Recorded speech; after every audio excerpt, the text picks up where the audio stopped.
स्वागत है आपका आपके अपने यूट्यूब चैनल VFD रिपेयर और ट्रेनिंग पे। आज हमारे पास आई है डेल्टा की VFD M 1.5 किलोवाट 2 HP की ड्राइव है। ये 3 फेस इनपुट 3 फेस आउटपुट। और इसमें प्रॉब्लम क्या थी कि ये बिल्कुल सही ऑन हो रही थी।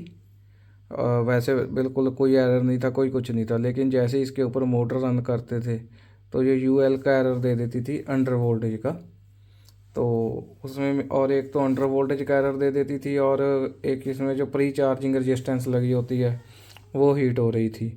तो उसका मेन रीज़न ये था कि जो इसके ऑन होने के बाद जब इसने प्री चार्जिंग के थ्रू अपने कैपेसिटर चार्ज कर लिए, उसके बाद जब ऑन हो गई, उसके बाद इसमें रिले लगी होती है जिसके थ्रू सारा DC का लोड ट्रांसफ़र हो जाता है।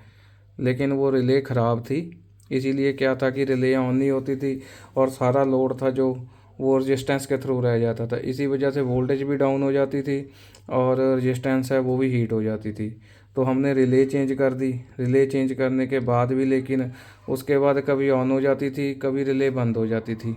तो कंट्रोल कार्ड में भी इसके फॉल्ट था। तो कंट्रोल कार्ड में इसके ऑप्टो कपलर लगा हुआ था एक, वो ऑप्टो कपलर चेंज करने के बाद ये बिल्कुल सही हो चुकी है और हम लोग इसको टेस्ट कर चुके हैं। आज मेरा वीडियो बनाने का मकसद ये था कि मैं आप लोगों को, अगर आपके ये सेम फॉल्ट आता है तो आपको पता चल सके कि कौन कौन सा सेक्शन चेक करना है इसका।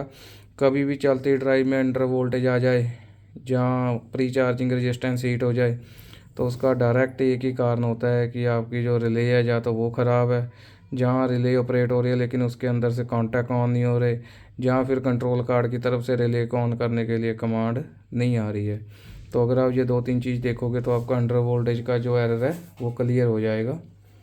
और ऐसी और वीडियो देखने के लिए जुड़े रहें हमारे चैनल के साथ। हमारे चैनल को कर लें सब्सक्राइब और वीडियोस को ज़्यादा से ज़्यादा शेयर करें। आपका बहुत बहुत धन्यवाद। थैंक्स।